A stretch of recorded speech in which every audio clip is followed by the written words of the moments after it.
amazing.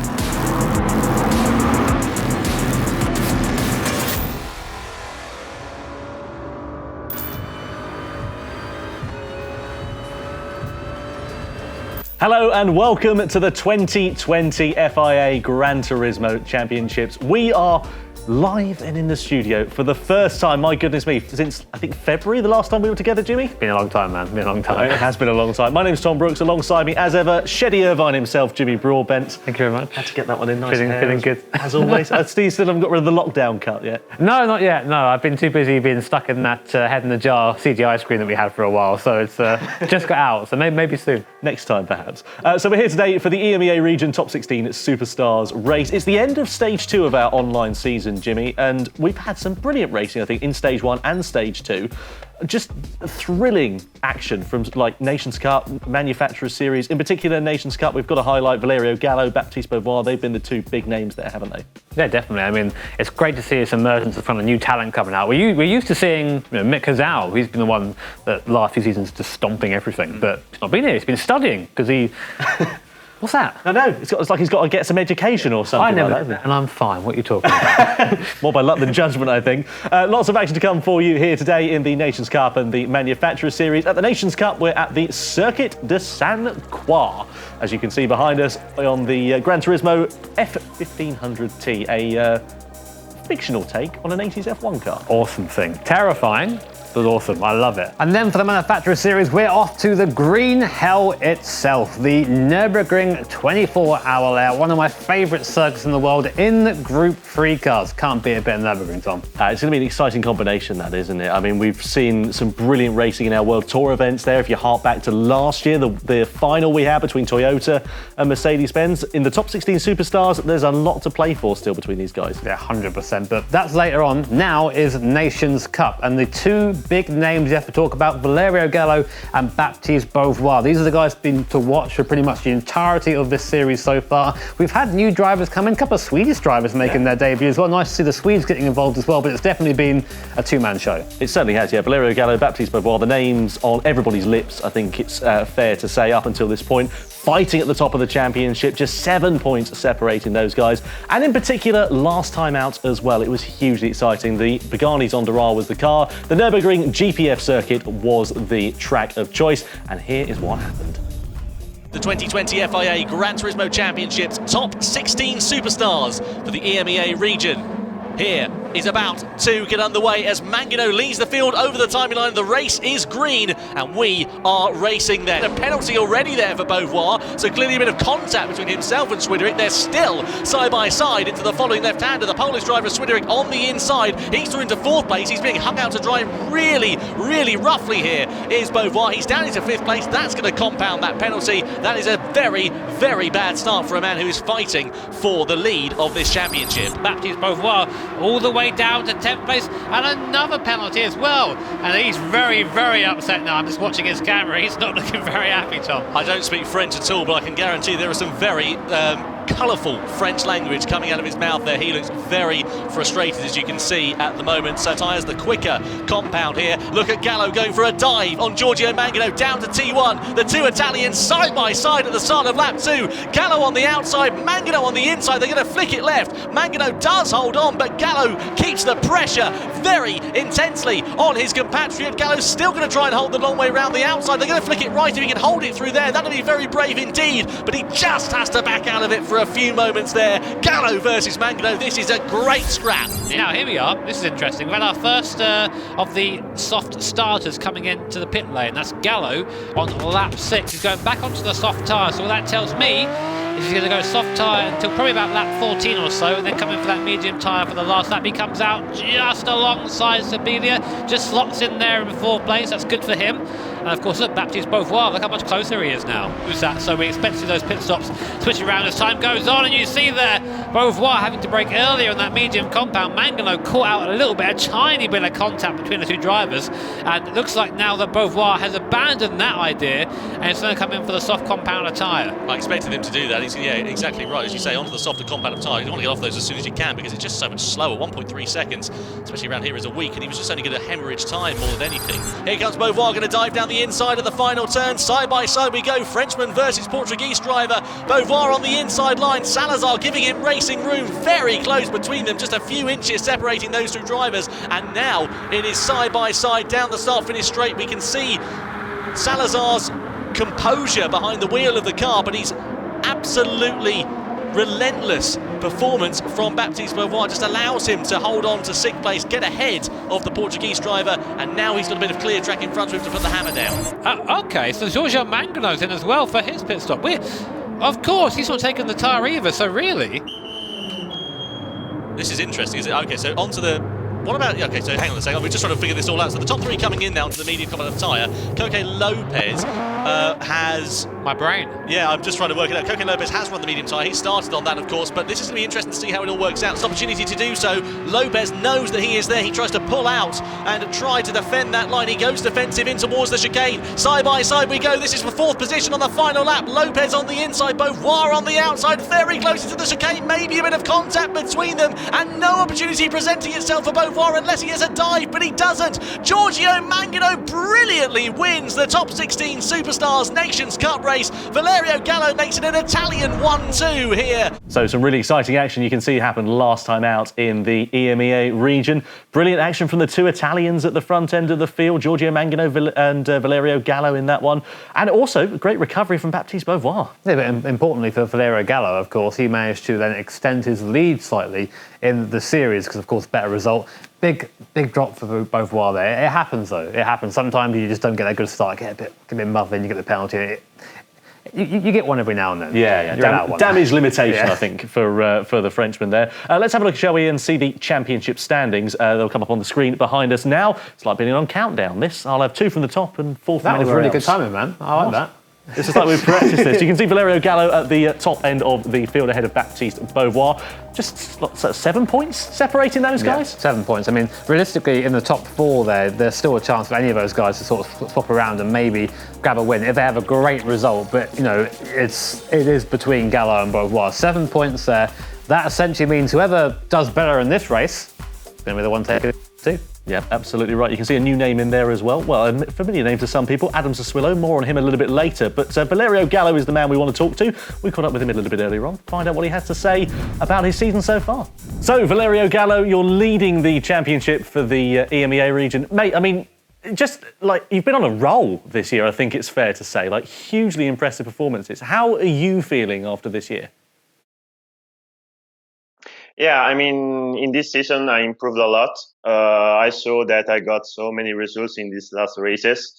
I didn't expect that because there are so many fast guys like Tutu, Giorgio, Koke, so many fast guys. So I don't consider myself one of the fastest, but I mean, I'm learning, and in this season, I'm getting the results I wanted since the last year. So yeah, I'm trying to also improve my weak points in the races, and also try to see if I can be on top of the leaderboards. And let's say I'm doing that because right now I'm the first European in the leaderboards for the Nations Cup. Well, I'll tell you what, speaking of Sutsu, Baptiste Beauvoir, last time we spoke to him, of course, and he said his secret to go fast was his baguette, which he showed us on camera, which is very nice of him. Have you got a secret? We've got to know. I have the spaghetti. So there you go, spaghetti and baguette. That's how you go fast in GT Sport, guys. Yeah. I mean, you're coming to the end of stage 2. If you could have any results that you wanted for the rest of the online championships, the online season, what would that result be? Is it the win that you're aiming for? Yeah, I mean, let's say for each race that I do, I always try to get the win because, for example, if you nail the quali, let's say the timing qualifying, which is my strong point, so I will always try to win the races by the qualifying and also try to make my pace and try to win the races because also in the top 16s, let's say they are worth a lot of points. So yeah, I will always try to win. Well, with Nations Cup coming up, of course, we have a great combo. I tried it earlier on. I was really slow, man. I was terrible. How much time have you put into that combination? Because I find that if I maybe sat down for a couple of hours, I'd find the speed. But as it is, I'm a way off. So are you putting in a lot of time? Yeah, let's say 2-3 days to find a good setup. Also because the car is pretty sketchy. Let's say also it's a pretty nervous car on the exits, but also a car that has to be, let's say, has to have a very good entry in the corners. So you have to find a very balanced setup. So you have to, let's say, lose a lot of time behind the car to find a very good setup. Also for the race, because there is a pretty high tire wear. So also for that reason. Good stuff. Well, Valerio, great to catch up with you, mate. Wait. I have this one. I have the VTEC right here. Oh, the Honda. Yeah. That's so cool, man. And that's like my my left shoulder for all the races. Your lucky mascot, hey. Yeah. Good stuff, Valerio. Good luck, mate.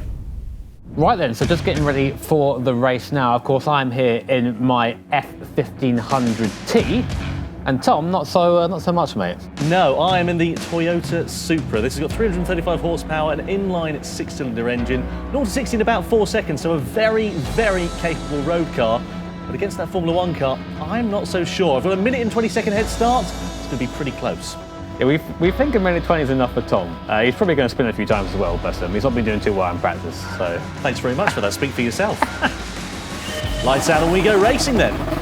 So away from the lights, trying to just get the grip and get the traction. I'm on sports hard tyres, whereas Jimmy Broadbent, who looks to be very interested in this, by the way, is, of course, on racing slick. So sending it into this first corner. Now, this is a fictional track based on GT Sports, actually based in the real-life lake in Saint-Croix in the south of France. I'm kind of bored. I've never had to sit and wait this long on a start. This is all right. I need like a crossword or something. Go full Johnny Herbert.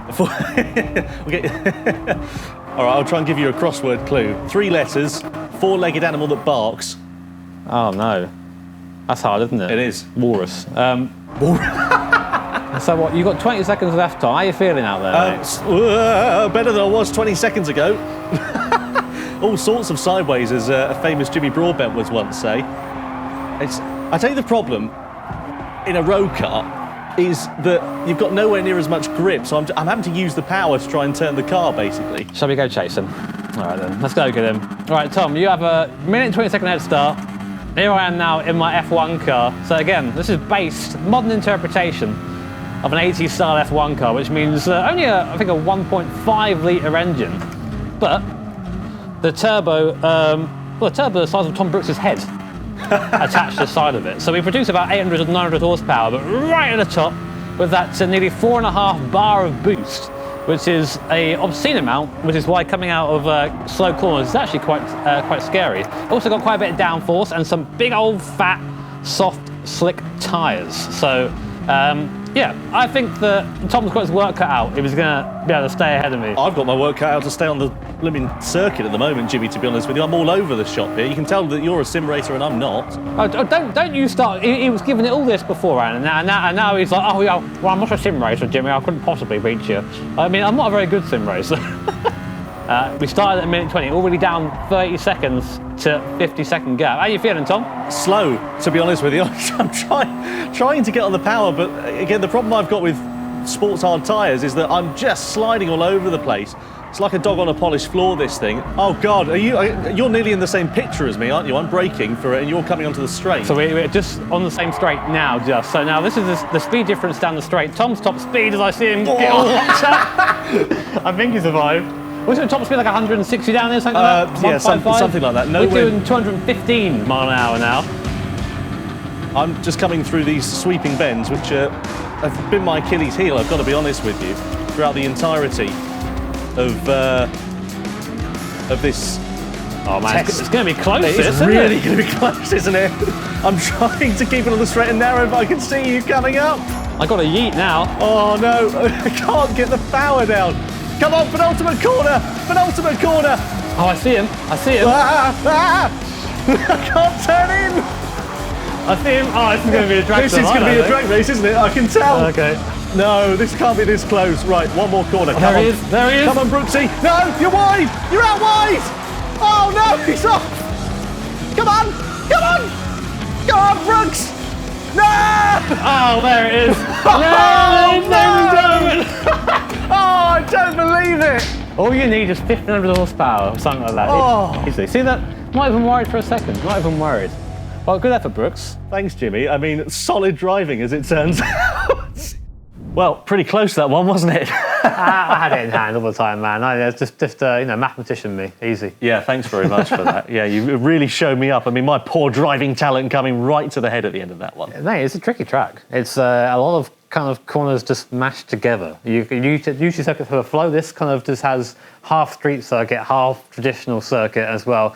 Very tricky. But anyway, let's have a look at that. Get a better idea from your POV here. Again, a lovely screen based in the Saint-Croix region in the south of France. I haven't been there before, Tom. It's taken you about 3 days to work out how to pronounce that, I think. Yeah, it's Saint-Croix, Saint-Croix, Saint-Croix. I once said it wrong and I got beaten up by our guy here. As you can see, 24 turns, a lot of corners around here. That time we see around 2 minute 50, 2 minute 40. If you're very fast, if you're me, it's about 3 minutes or so. Bit of elevation change as well. As you see, very important for circuit, quite a few sweeping corners. And of course, we're in a car with downforce, so maximising those corners in this car is super important.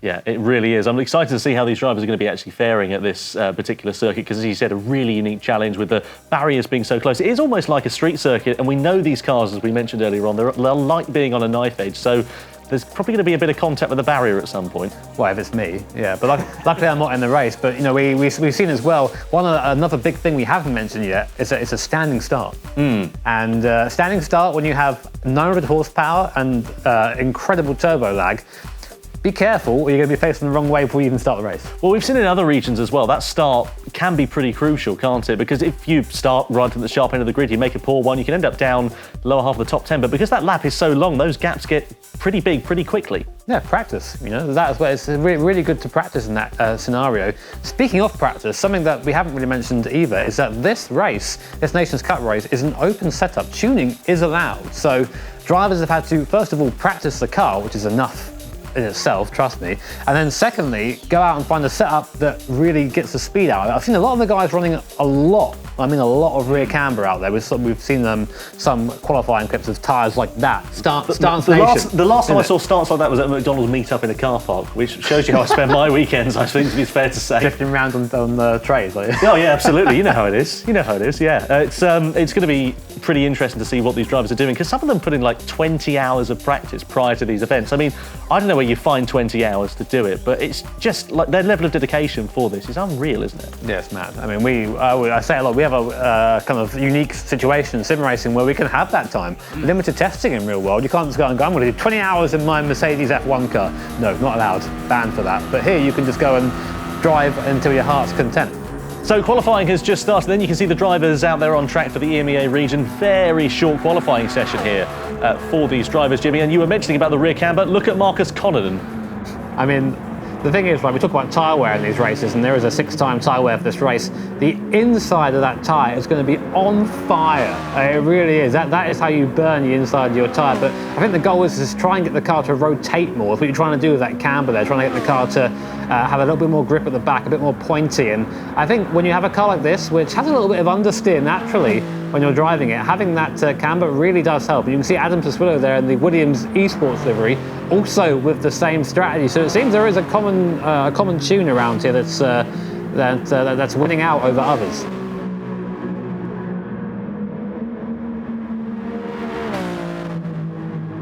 So those are the drivers then out on track here at the Saint-Croix circuit. You can see on your screen at the moment the tracks that the drivers are going to be competing at, of course, is the Saint-Croix C layout. Racing hard, medium and soft tyres available for our drivers. 10 laps over the course of this one, Jimmy. They must use each tyre compound at least once. It does say rolling start there, but we are doing a standing start, I assure you. A lot more fun that way. But yeah, tyre strategy comes into play again, and you know, we've gone to the days where we see just using one set tyres once. There are so many different permutations now of strategy that we don't really know what to expect anymore. So that's always a fun factor coming into this. And it's going to really make the difference around here, especially in these cars. You start getting anywhere, it can beat in the barrier very quickly. Yasete then fastest in this session so far, and by quite a margin really around this circuit more than anything. He's 0.3 of a second quicker than Coque Lopez here, Jimmy, so not a bad start to his session. 1 minute 15 remaining. Do you think anybody can do anything? Well, yeah, if you take out Coque Lopez, it'll be a second of the rest of the field. So we are coming on to the last lap now, or about to try and start the last lap. You can see on your mini-map there in the right-hand corner of your screen, the car snaking around the back end of the circuit. Here is Giuseppe. He'll be starting his next and last flying lap now. And it's all here, all or nothing. And the thing is, to give yourself this last lap rush like this, you have to make sure everything is perfect, completely flat through T1 there before breaking down to the first corner. It's a right angle corner, very tricky to slow down from 200+ miles an hour in this car, and again up to speed. Giuseppe so far looking very, very quick. 2 Spaniards, first and second, now will be happy with that, of course. But most importantly, Valerio Gallo and Baptiste Beauvoir, the guys ahead of our field so far, are yet to set time, so keep an eye on those. Good to see Malky at the sharp end of the field as well. Made his debut in the top 16 Superstars last time around, sitting 4th fastest. What about Baptiste Beauvoir then? Driver who, of course, is fighting for the lead of the Nations Cup series here in the EMEA region. 16th quickest, hasn't got a lap time in on the board, but a purple first sector for the Frenchman. This is exactly what he needs to do, and you can see he is on the ragged edge at the moment, just harrying that F1500 TA around this Saint-Croix circuit. This is looking pretty special so far. Now, if anyone's driven this car, I can tell you as well, this thing is a handful, but Baptiste there make like it is easy. Over the crest here, almost touching the wall exit. Now this long right-hander, got to use the downforce of the car there to get it stuck to the ground and then go around onto the back straight. Here's Coque Lopez as well, currently second place, 28.1. Another purple sector for Baptiste Beauvoir, by the way, who's still going around the circuit now on the back straight. So Baptiste looking very, very quick indeed. What can Coque Lopez do? Can he react? Can Giuseppe go quicker too? You can see the checkered flag is out, so it's probably going to be a case of last man across the line, depending on the lap times that are coming in. Coque Lopez here in second position. Good performance from him so far, but he'll start on the front row of the grid as things stand. Just to remind you, a standing start here for these drivers as well. So it's all going to come down to where they line up on the grid and how well they can get away from the lights. Valerio Gallo goes 9th fastest. He takes the checkered flag. That's not a good qualifying for the Italian, given his form as of late. Next across the line is going to be Baptiste Beauvoir. He's coming around the second to last corner now. I'm watching him on the mini-map there in the top right hand. Here he is, and currently no time. Has it been a good lap for Baptiste? 2 purple sectors. Can he make it free? Drag race to the line for the Frenchman. What time does he do? Comes across the line. It is a 2:37.4. He goes fastest of the session so far, just inside Giuseppe as well, but we're not done yet. That is very impressive from Baptiste Beauvoir. Provisional pole position for the Frenchman. Will he stay there, though? That's the crucial question as these final lap times come in. What about Coque Lopez? He's not been too bad on this lap. Giuseppe as well, looking pretty handy there in second position. Out of the final corner comes the Spaniard over the timing line. Can he upset Baptiste Beauvoir and reclaim pole? He can't. He betters his time. He doesn't better his position. Now it's all about Coque Lopez. He heads the second row of the grid.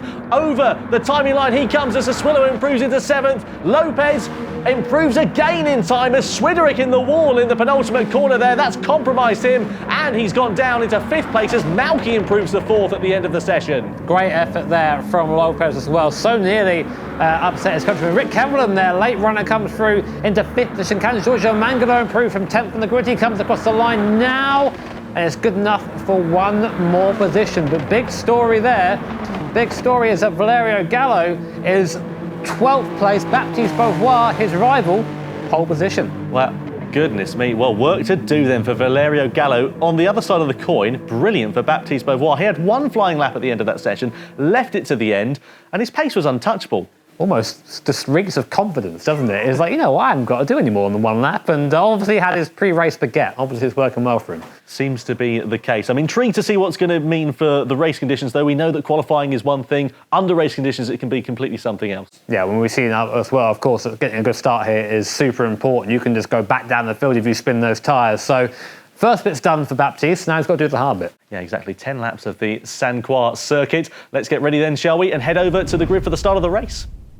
The field is set, tension is in the air for the start of the Nations Cup race for the EMEA region, round 20. of the top 16 superstars. Baptiste Beauvoir, that incredible lap at the end of the session. He lines up on pole position. Alongside him is the Spaniard Yasete. Second row of the grid, that is Coque Lopez in P3. Great performance from him, just 1100ths back of the best time. Malky, a great lap for him also at the end of the session. P4 for the Swedish driver. Rick Kevelan is in 5th position, not a bad start there for him. Let's see how he gets away from the lights. Swiderick, he'll be ruining the end of qualifying. That mistake could have cost him very dear indeed. Connaughton is in 7th place. And then alongside him is Adam Sassuillo making his return to the top 16 superstars in 8th position. Manny Rodriguez is in 9th place. The second Spaniard on the grid, or third rather I should say. Giorgio Mangano completes the top 10. 11th position, Adam Tapai, the Hungarian driver. Look at how close this field is as well. 11 drivers separated by less than 0.2 of a second. Ryskowski, the Polish driver, is in 12th position. Then Valerio Gallo fighting for the lead, let's not forget, lines up 13th. Will it be unlucky for him? Jean Dinant, the Frenchman, is in P14. And the final row of the grid is Jones, the British driver, in 15th position. And 16th place, Carlos Salazar, the Portuguese driver, completes our 16 runners then. So, what is going to happen down to that first corner? Who is going to be victorious in 10 laps time? We're very excited to find out. You can see the tyre choices on the left-hand side of your screen. Soft, medium and hard tyres. The drivers have to use 10 laps to decide the winner of this Nations Cup Top 16 Superstars race. Wait for the 5 red lights to come on here at Saint-Croix. Lights out and we're racing then. Great start from Baptiste Beauvoir. Good start also from Yasete off the front row of the grid. Keep an eye out as well for the third place man of Malky. He gets away very nicely from that second row and is challenging for third place. But look as well as Yasete tries to get the long way around the outside of Baptiste Beauvoir. Hard on the brakes into turn 2. The Spaniard's up the inside. Can he take the lead away from the Frenchman? There's a penalty in the background as well. Side by side we go with Yasete versus Beauvoir in third position as well with Malky versus Lopez. It's Yasete who's got the lead, but they go hard on the brakes into the hairpin. We ride on board with Yasete. Beauvoir's on the outside line. Can he get a switch back? Can Malky do anything to challenge as well? He's on the inside of Beauvoir now. This is very exciting, and Lopez has come through into second place, so it's the Spaniard 1-2 at the start here. A very aggressive start there. Baptiste Beauvoir picks up a 1 second penalty for contact with Coque Lopez. I saw that just as they came into the picture. Penalties for pretty much everyone in the midfield there. Swiderick's got 2, Rick Kevelan's got 1 as well. Taipei has 1. Pretty much everyone picking up penalties there in contact. Connaughton's had a good start from 7th place up to 5th as well, making the best of the scramble at the start of the race at the moment. And Valerio Gallo in the background on that soft compounder tyre, just about hanging on, but really that was survival there, and a really great, very aggressive start for Giuseppe. Seems he can get past Coque Lopez, who is now holding up Baptiste Beauvoir. Coque on that medium compounder tyre. This is a disastrous start for Beauvoir. This is Nürburgring all over again. Well, he's going to have that penalty to serve very shortly indeed as well. Coming through this right-hander onto the straight is where the penalty zone is, and that is going to affect him and also a lot of other drivers, as you saw. So ready to come into that then, and how is it going to affect his race? Well, he's going to lose 2 seconds, and of course the momentum that he will lose as well. Coming through into the left-hander and then the right, that is where the penalty zone is, and well, this could be very compromising indeed for the Frenchman's race. Side by side we go up the inside as Beauvoir takes away second position from Coque Lopez, but he's about to lose that coming into that penalty zone here. So let's see what is going to happen for Beauvoir. How is it going to affect his race, and crucially, how is he going to be able to recover here as well? Oh my word, I always cringe when I see them kind of going through each other when they go, because they reappear after a while, and the speed difference is a big time. And there you go, on track, Valerio Gallo past Baptiste Beauvoir. A disastrous first lap for Baptiste after such a good qualifying session, and Valerio Gallo, of course, his biggest rival through. Now, something that I noticed, if you look at the rear tyres of Valerio Gallo, he's not running that crazy rear camber that everybody else is. He's running something far more sensible, and it seems the result, he's running quite a bit slower. It might mean his tyre wear is better as the race goes on. He's on a soft tyre now, so he's making the most of the grip the soft tyre has to offer to try and chase down Malky. But Baptiste Beauvoir is going to be absolutely seething inside that cockpit. So I'm sure we're going to see him come back through the field with maybe a little bit of aggression. 8 positions on that opening lap Valerio Gallo made up. Started 13th on the grid, now lines up P5 at the end of lap 1. What about Malky then, the Swedish driver, riding on board with him, challenging Marcus Connaughton, the Finn, who is in 3rd position. The hard tyre runners coming in, some of the medium drivers as well. Adam Tapai in 14th position comes in. Oh, into the wall there for Marcus Connaughton as he runs it wide at the right-hander. That allows Malky to come on through then, so a simple mistake here for Connaughton. We were referencing it earlier on before the start of this race, and that is exactly what can happen. One simple mistake can cost you very dear indeed. That's how it is around here. Of course, these cars are really on the edge, and these are the some of the best drivers in the world right here, but even they sometimes get caught out by how this car handles. And of course, there's that super aggressive rear camber setup. It almost looks unrealistic when you look at it, but it's working for these guys around here. And of course, the inside of that tyre though is going to be very, very hot, I can tell you that. So here's Malky, another good start from him, the Swede, up into 3rd position. Only Swede in the field here, but he's doing a good job representing his country as we come through the 2 left-handers. Starting to get onto the back of Cope Lopez now is Malky. And Coque Lopez 4.5 seconds behind Giuseppe, but he's just allowed his countryman just to get away. Big gap now. So look at the Jones there, he's got a 2-second penalty. Here is Giorgio Mangano we're looking at. We're running on board with Adam Sassuolo, as we said, making his return to the top 16 Superstars. Great to see the British driver at the top 16 Superstars event once again, and fighting in the lower half of this race at the moment, but maybe his race pace will be a little bit better on that softer compound of tyre, so you would expect it to be a lot quicker than Mangano and Jones in front, who are on the medium compounds respectively in 11th and 12th position. But let's see what he's going to be able to do. He's always been a very familiar face with us here at Gran Turismo, as Adam Sassuolo, always been in the FIA GT Championships World Tour events. Seems to perform better though in these top 16 Superstars events. Meanwhile, here are the 2 title protagonists going hammer and tong together. Valerio Gallo versus Baptiste Beauvoir. Beauvoir tries to attack against Valerio Gallo then. Can he challenge for 5th position? He's got the advantage of the slipstream. Gallo is going to go defensive. They're going to flick it into the right-handed hairpin. Beauvoir on the outside, Gallo on the inside, ready to go hard on the brakes. Who's going to blink first?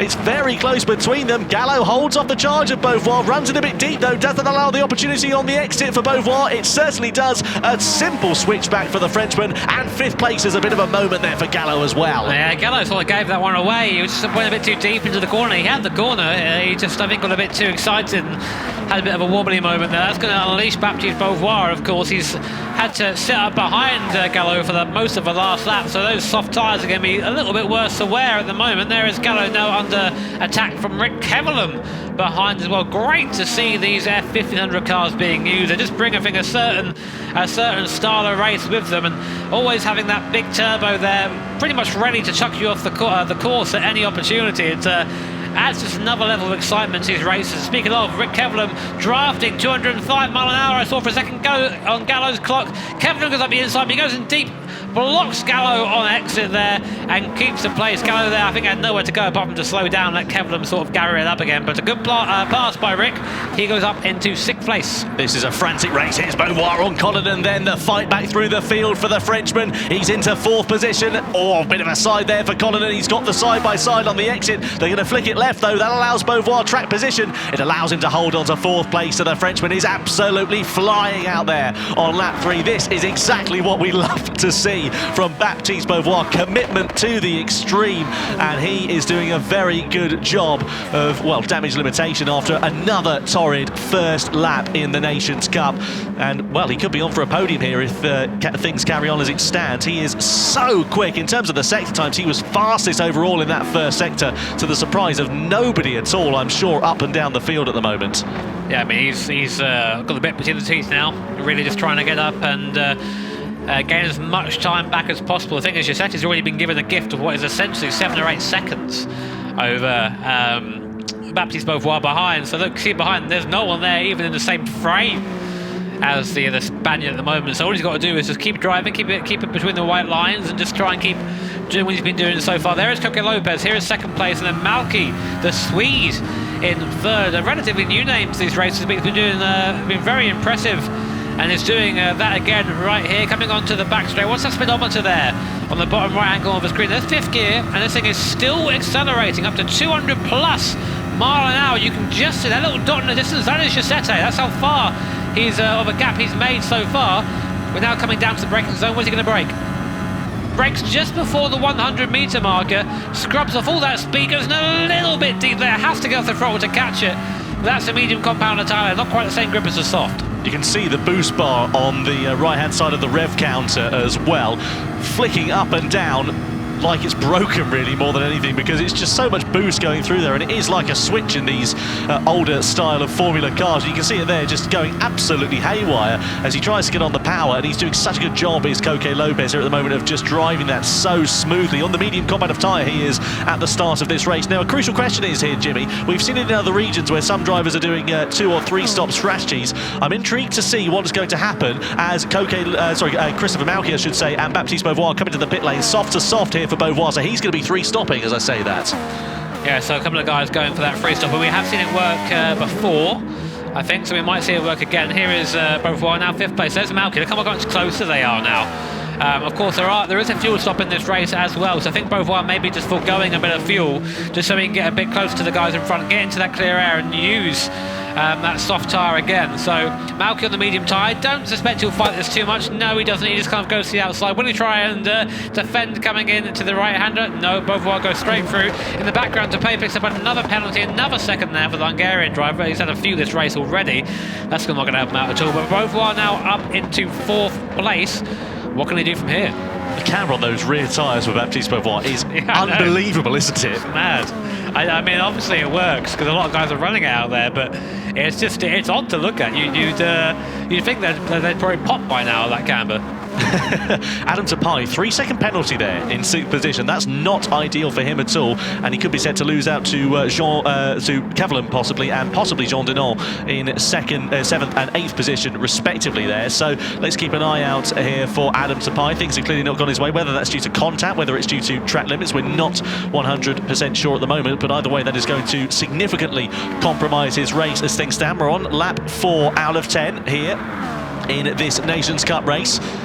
Yasete leads the way, 7 seconds clear of Coque Lopez. That's a hugely impressive first few laps to pull out that distance over his fellow compatriot. Yeah, I mean, he is going to be putting away on that stock compounder tyre. We expect to see that. But now I wonder what he's going to do in terms of strategy. Is he going to come in at some point, go for a fresh set of tyres? Is he going to try and do the opposite strategy to Beauvoir and maybe skip a stop? This is where it starts getting a bit strategic. The race calms down a little bit, but in the case of on-track action, but strategy just livens up as the race goes on. So Rick Kevlin has gone past Depay there. That's due to a penalty. You can see in the background there Depay just ghosting there. So Rick Kevlin, the Dutchman, up into 6th place. Had a really strong start to the season, did Rick, but he's kind of not really carried it through, sort of fallen off a little bit. Yeah, absolutely right. Good to see Rick Kevlin fighting at the sharp end of the field. Just to give you an idea of the commitment that some of these drivers put in. Rick Kevlin, for example, sitting there in 6th position, you might be thinking, yeah, but he's not setting the world on fire. He's done 446 championship races. He's taken 81 wins. He's had 268 top 5 finishes. Just to give you an idea of that win percentage, that's an 18.2% win percentage over the course of all of the races he's competed in. Not bad, is it? It's not bad at all. So Yasete comes into the pit lane, goes for the medium compounder tyres. That's interesting. So it looks like he's going to go for the 2-stop strategy at this point then. So he'll be on those medium compounder tyres probably until like lap 9 or so. Then he'll be in for those hard tyres. So this is interesting now because Beauvoir behind on that soft compounder tyre. He's now 2nd place because Lopez is pitted for the hard. So now they're on the same bit of track. They can see each other. That's going to be a big psychological boost to Baptiste Beauvoir. Seeing the guy in front, somehow it speeds you up, I swear. So that would be great for him. It's Malky having a go on Lopez, coming out of the pits on the fresh set of hard tyres. Not much he can do there. Those hard tyres are like ice compared to the soft tyres you start with, or even the medium tyres. So kind of have to just roll over there and let Malky take the place. But if I were Lopez now, I'd be trying to hold up these guys behind as much as possible, just to try and save me time when I pit in end of this lap. Yeah, he's just going to run those tyres for 1 lap, the hard tyres. That's all you have to run them for, and these drivers want to get them off as soon as possible. Clipping the wall there on the outside for Rick Kevlin. I don't think that was entirely intentional. It might have cost him just a little bit of time to Coque Lopez. He will be significantly faster though, Kevlin. More grip underneath him with the softer compound of tyres.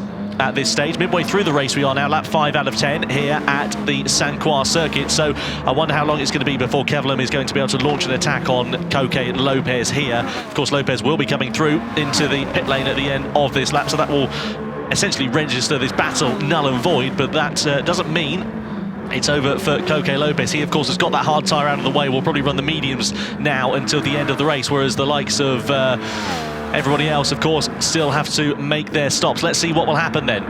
Down this straight into the left-hander. And you can just see how much more grip underneath him Kevlin has got. He's able to get on the power sooner. He's able to get it down harder as well. And Coque Lopez is going to be pretty pointless trying to defend him more than anything. It's going to cost him more time than he'll gain if he tries to hold up the charge of the Dutchman. We're into Kevlin. Now you're seeing the effect of a slipstream. That camera just looks ridiculous on the back of that car. It looks like a hovercraft, for crying out loud. But here is Kevlin now getting the big draft down the straight, 212 mile an hour. That is a bit lower than we've seen before in the draft down there, and the camber does actually slow you down a little bit in a straight line having like that, so that's the effect we're probably seeing there. So here is Kevlin now on that soft tyre. So really, we're starting to see the strategies diverse. Kevlin now, his mind is set on trying to catch Malky in front. 1.8 seconds between him and the Swedish driver. There he is on your screen in front, and that should come down fairly quickly because the soft tyre around here, a big difference. Meanwhile, let's talk about fastest lap so far, because at the moment that belongs to Baptiste Beauvoir. It did do anyway, but Yossetti has just set a... No, sorry, no, it is Baptiste Beauvoir. Oh my word! Beauvoir has done a 2:40.8, 3 seconds faster than Yossetti in front on the medium compound tyre. The Frenchman is absolutely hacking it around right now. He has the bit between his teeth. He feels confident, he feels fast, and he knows that he can catch Yossetti right now. There is going to be an extra pit stop for Beauvoir, and this, of course, due to the penalty at the start he had. But look at this time difference. If he can get by quickly, he might be able to eke out a bit of a gap and then go from there, see if he can gain the time back that way. He can win this race, Baptiste Beauvoir, and he knows it. He's in a different postcode compared to everybody else with his pace out on track, and this is exactly what we love to see from Baptiste Beauvoir. Hugely impressive performance from him out on track here so far, just overcome the adversity, and as things stand, he is looking very comfortable indeed. Through into the left-hander, Yossetti, of course, on the medium compound of tyre, is going to be a little bit slower compared to his fellow competitors, the likes of this man here who we're riding on board with. So let's see how it is going to change things. Flicking it through into the left-hander. We're going to flick it right once again. It's on the straight really where we should see him probably finding his way past there. Baptiste Beauvoir is in the dirty air here. It's very much one at a time through these sorts of corners, but coming onto this straight here, there's a bit of a wiggle there for Yossetti in the lead of this race is where we'll see Beauvoir close up. Probably won't find a way past here at the moment, but maybe just setting things up for the next long straight. He's really suffered there, Beauvoir. He's not been able to use that soft tyre at all. As you said, Tom, he'll probably just pull by on the straight, but by then he's lost a good 2/3 of a lap there to being behind Yossetti. So he'll be coming for the long right hand, and even that with the tyre disadvantage, Yossetti's able to pull away because of that dirty air. But now the draft comes into effect, and it's like Yossetti is standing still. 200 mile an hour, 210 mile an hour, pulls out to the right hand side of the circuit, drives by nice and easy, and Baptiste Beauvoir goes up into the lead of the race. Now what I think we're going to see is Beauvoir will be out on the circuit until probably lap 8. He'll come in then for the medium tyre and then go for the hard for the last lap. So now this is the time that matters for Baptiste. He needs to just be putting in qualifying laps, which he did do last lap, to be fair to him, but he needs to pick that pace back up again and have as big a gap to Yossetti as possible. Yeah, just to remind you, Baptiste Beauvoir is 3 stopping in this race. He's run 2 soft compounds of tyre in this one here so far to try and overhaul that disadvantage he had with that penalty earlier on. Has got to run the mediums and the soft so far. The likes of Yossetti, he is doing what looks to be a 2-stop strategy. He's on the mediums now. He'll go to the hards onto the final lap of this race. Coque Lopez, meanwhile, interesting strategy call from him here, Jimmy, because he's done more than 1 lap on that harder compound of tyre. He's in P5 here, and I'm intrigued to see as to why that is. Surely he's going to have to come into the pit lane now and stop losing time. Indeed he does, but he did 2 laps on that hard tyre as opposed to the normal 1. You say interesting, I say misguided. You've got to get that tyre off straight away. We know what happens when you try and run the hard tyre for more than 1 lap. It just doesn't work. It's a couple of seconds slower, isn't it? Yeah, I don't know why people even try it anymore, but I guess that's how you find things out. Maybe it would work, maybe he'd gain a bit of time, but not this time for Coque, I don't think. He comes out in 6th position now. That's his... I think I know what he was doing. I think he's done the for the 2-stop. So I think he was trying to keep that tyre alive so we can really run the soft to the end. But that's his last stop. So we'll see what he can do from here. It's just to drive to the end for Coque now. But I think he'll be disappointed if there's anything less than the podium, because that's where I think he should be. Yeah, I would completely agree with you on that as well. I'm intrigued to see as to why that was, because surely the logical thing to do would be to run the medium tyres for another lap as opposed to running the hard tyres for 2 laps. But then again, maybe he knows something we don't. These guys are the people that practice it. We're just sitting here talking about it. So let's see what happens for Coque Lopez. Run to the end then on the soft compound of tyre, because of course everybody else is on the medium tyres until the end of this one, and the majority of them have got to change over to the hard tyre on the final lap as well. So we'll find out as things play out. Lap 7 out of 10 we're on here for round 20 of the Nations Cup. Baptiste Beauvoir now leads the way. Here is Adam Tapai battling with Giorgio Mangano, who's all at sea really in this one, more than anything. 10th position it is for the Italian driver, sorry, 11th rather, fighting for 10th position with Adam Tapai. Not able to find his way through here at the moment. Both of these drivers on the soft compound of tyre. Tapai has made 3 stops, as you can see.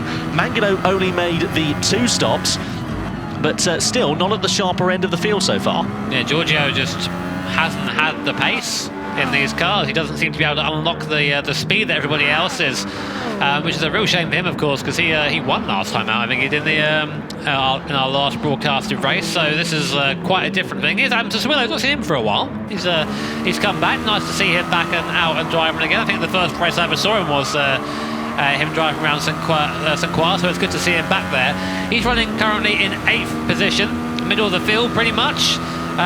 Used to be a man that ran a lot higher, did Adam. I think that maybe he's not quite at the same time as others have recently, but still always a good competitor to have in your team. Well, great to have him here more than anything as well, because bear in mind we haven't seen him over the course of the 2 stages of the Top 16 Superstars event, or indeed the FIA online season, as the race leader comes into the pit lane then for his final stop in this race, softs to the medium compound of tyre. His second stop in this race. So Beauvoir, of course, has got to make 1 more stop towards the end of this one. Mauki also coming into the pit lane, but Sassuolo to get himself into these Top 16 Superstars races, just to finish my thought there, is very impressive for him, and just goes to show that he does indeed have the pace, and at least to make it into these Top 16 Superstars events is an impressive feat in itself, and let's hope we see him in future events fighting up the sharper end of the field. I was going to say Beauvoir will be frustrated he didn't quite stretch out that soft tyre, but I'm going to take a gamble and say those rear tyres were just destroyed. I mean, with that camber, like you expect the tyres, especially inside the tyre, just essentially just combust after a while. So no choice but to go on to the mediums. Baptiste Beauvoir, 10 seconds now is the gap, and that's going to happen on track. They've both got 1 more pit stop to make. It's not looking good. I wonder what would have happened to Valerio Gallo had he not had such a poor qualifying. He made up 6 positions in the race so far. He's running in P7, was up in P5 earlier on. You can see him there just ghosting for one reason or another, whether that's due to a penalty that he had or something along the lines of that. I'm not 100% sure, but still there, Valerio Gallo, 7th position for him. If he qualified a bit stronger, I wonder if he could have fought up the sharp end of the field a bit more. Yeah, I mean, I just don't think the cars agreed with him that much around here. We seem that Gallo seems to... I was saying that he does pretty well in the LMP1 cars, which are of course based around downforce, but in this F1 car, he's just not managed to find that ultimate pace. Well, just to give you an idea of the difference in lap times, Valerio Gallo, his fastest lap in this race, and he has been on the softer compound of tyre so far, has been a 2:47.2. Baptiste Beauvoir, the race leader, his fastest lap, a 2:40.804. Sorry, apologies, I should say Valerio Gallo's best lap at 2:44.1. So that's still, what, 4 seconds, 3.5 seconds faster than his best pace? That's a huge amount of time. Yeah, pretty much. You know, it's... I find that the fastest lap in this race isn't really an indicator of who is the quickest out there because of how strategies work. But yeah, Baptiste Beauvoir, again, our guy currently in 2nd place, chasing down first, is his best lap is the best by some way, over 2 seconds, or just under 2 seconds, I think. So big difference there. Coque Lopez and Malki together on track. Swede versus Spaniard coming down the long straight. Looks like Coque Lopez is going to pull by Malki's going to just duck into the draft though for a little bit, coming into the right hand at the end of the straight. Lopez is going to go in deep, cuts back in, almost takes the nose off Malki. They're really aggressive on the defence. Nice move by Lopez to secure that. Of course, he is on the soft compound of tyre, so you can see the difference already. Look at that gap already through that section. Just that's the difference in the tyre grip you have, soft versus hard. 2.2 seconds here for Coque Lopez to make up. The other drivers have got to do their final pit stops in this race. Just looking at Rick Kevelum here, he has got to make 1 more stop because he hasn't run the harder compound of tyre. Coque Lopez has run the hard compound of tyre, so he's running to the end. I don't know if Coque could be on, but he could potentially be quite close to a podium here. Drivers coming in then for their final stops as well. This is going to be interesting now. Beauvoir, he has to come in the end of the lap for the hard set of tyres. He's on the mediums. Giuseppe's had to come in a lap earlier than he would like to for that hard compound tyre. I think he's just ran the mediums into ruin. There is the gap on track between first and second. The person at the front of your picture, Baptiste Beauvoir, still has to pit one more time. It's going to be a big ask to make that gap, and even then when he comes out of the pit lane at the end, he is going to have fresher hard tyres, but he needs a gap of about 10 seconds or so, I think.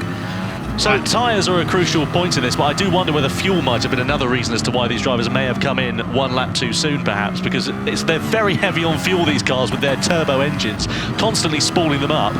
And I'm intrigued to see what it is going to mean for these drivers. So here is Pierre Giuseppe then in second position here so far. He's on the hard tyres now to the end of this one. Kevlam has got to make one more stop. Coque Lopez, surely he's got to be on for a podium because he's running to the end of this one, but he's only 7/10 of a second behind Kevlam now. Maybe. That could well be. I mean, Kevlam, of course, I'm sure will be thinking, right, how am I going to defend this? But the problem is you've got big old straight at the middle of the course. So if you're this close to someone, you just pass them easily. It's like DRS almost. So let's see what is going to happen then. Here is Coque Lopez flicking it through to the right hand. You can see Kevlam a little bit wide going through there. Does that allow Lopez to close up? He's going to have the advantage of the slipstream here, but I don't think this is the straight where he'll find a way past. Surely the long right-hander is where he's going to try and set it up for the very long back straight through into the left-hander. Kevlam again wide, missing the apex. That compromises his run out as he gets a bit of a slide on through the long right-hander, putting so much load on the outside front tyre. And Coque Lopez is going to close up onto the back of Rick Kevlam, surely with the advantage of that slipstream, and he's going to sail on by then. So Dutchman versus Spaniard here on the penultimate lap of the Nations Cup race. Kevlam tries to defend, but he's going to be powerless to do so against Coque Lopez. Side by side they come. Lopez on the inside, Kevlam on the outside. Who's going to break later? It's certainly going to be Lopez. He's through into third position on the penultimate lap, and that is brilliant from Coque Lopez. So from a race that potentially looked like it was all going Pete Tong, he's now gone into third position and he's on the podium here. Why didn't Rick defend that?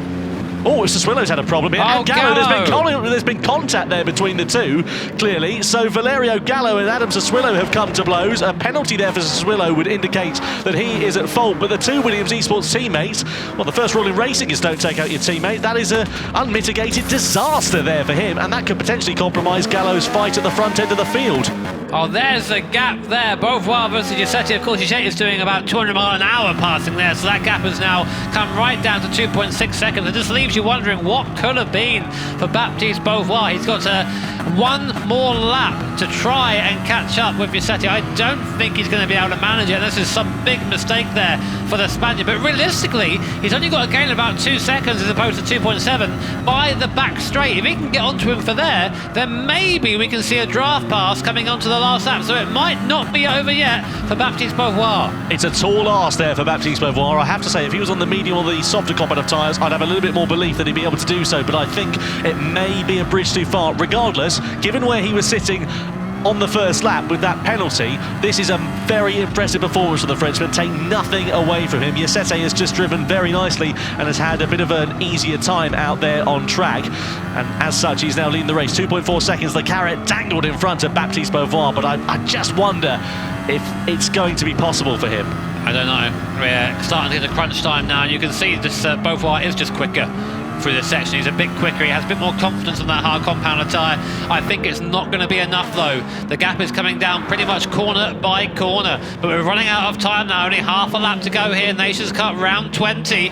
It's looking like the Giuseppe has the car to win. Just look in the background though, Coque Lopez is there too on that soft compounder tyre. Can he hang on to the back of it, maybe make up a place at the end there? 2 seconds between Beauvoir and Giuseppe, 2 seconds between Beauvoir and Lopez. Only a handful of corners now remain here at Saint-Croix. The carrot being dangled very much in front of Coque Lopez in third position, as Jimmy said, now down to 1.8 seconds in this battle for second place. So instead of attacking the driver in front, he may have to watch his mirrors behind Beauvoir here. Along the back straight we go, and this is surely going to be Coque Lopez's best opportunity to close up, but there's only a handful of corners now remaining here, and I wonder again if it might just be a little bit too little too late for the Spaniard. Hard on the brakes, we're about to go into the hairpin. This series of corners is where Lopez will have more grip underneath him, more car underneath him compared to Beauvoir, and unless unless he has a lunge into that final corner, I do wonder if he won't be able to find a way past and may have to settle for third place. But take nothing away from these drivers, because it has been hugely impressive to see them performing so well through into the final series of corners. We're about to go though, and this man here, Yasete, has driven a race to absolute perfection. The Spaniard has not put a foot wrong over the course of these 10 laps here at Saint-Croix, through the final corner, and out of it now he comes. The Spaniard Yasete comes over the line to take the win in round 20 of the Nations Cup for the top 16 superstars. Beauvoir takes second position, and Lopez holds on to third place to make it a double Spanish podium. Christian Mauki, the Swedish driver, comes home in fourth position there, as well as Kononen takes a top 5. So, well, a very impressive race there from all of our drivers, and if that race had gone on for a lap longer, I reckon Lopez probably would have challenged for second place. I think he would have won it if it went on for a lap longer. Lopez there, you know, we gave him a bit of stick for running the hard tyre a bit longer, but it really worked out for him in the end, and coming back to that podium and almost challenging for second and maybe even for first, as you said, if the race had gone for a lap longer. But Yasete there, I think, really benefited from Beauvoir's mistakes at the start, picking up those penalties, really put a dampener on his race, and I think without those, Beauvoir, you know, we might have had a bit of a different result. Well, we always talk about damage limitation, and a classic case there for Baptiste Beauvoir. Damage limitation once again for him, and good to see him finishing inside the podium once more. Valerio Gallo, meanwhile, his nearest title competitor, down in 9th position at the checkered flag after contact with his Williams Esports teammate in the closing stages of that race. The final results you can see on your screen at the moment then. Yasete takes the win from Beauvoir, and Lopez, great performance once again for Mauki, solidifying himself as a very fast competitor in the top 16 superstars. Kononen there inside the top 5 as well. Good to see Rick Kevelem up the sharper end of the field with Tapai, Mangano, Gallo and Swiderick completing the top 10. I wonder what might have been for Valerio Gallo if that contact hadn't happened with Sassuolo at the end of that one, though. I don't think it would have been much different, really. I don't think he had that much pace compared to the other guys there. Of course, Beauvoir will be the one, I think, most frustrated with himself, picking up an easy penalty at the start there, and that cost him the win, 100%. And he had the pace, he had the fastest lap by a long, long way. I think over just under a second, he had the fastest lap by, which is not a small margin. So, whilst that'll be annoying for him, he has vastly outperformed his championship contender, Valerio Gallo. So, you know, it's not all bad. Manuel Rodriguez in 13th, Stefan Gendonant in 14th, Carlos Salazar 15th, and Daniel Rizikowski, the Polish driver, completes the 16 drivers in our top 16 Superstars Nations Cup race. This is stage 3 of the Nations Cup for the top 16 superstars. Well, some very exciting circuit and car combinations there. Just seen Tsukuba and Group B. I want to watch that one. Yeah, flat out and sideways, I think, for that, isn't it? Yeah, well, it's a drifting circuit as well. So that last corner of Group B car, I mean, if you're not going, you can't try that now. Full send on the handbrake. 100%. It's got to be, isn't it?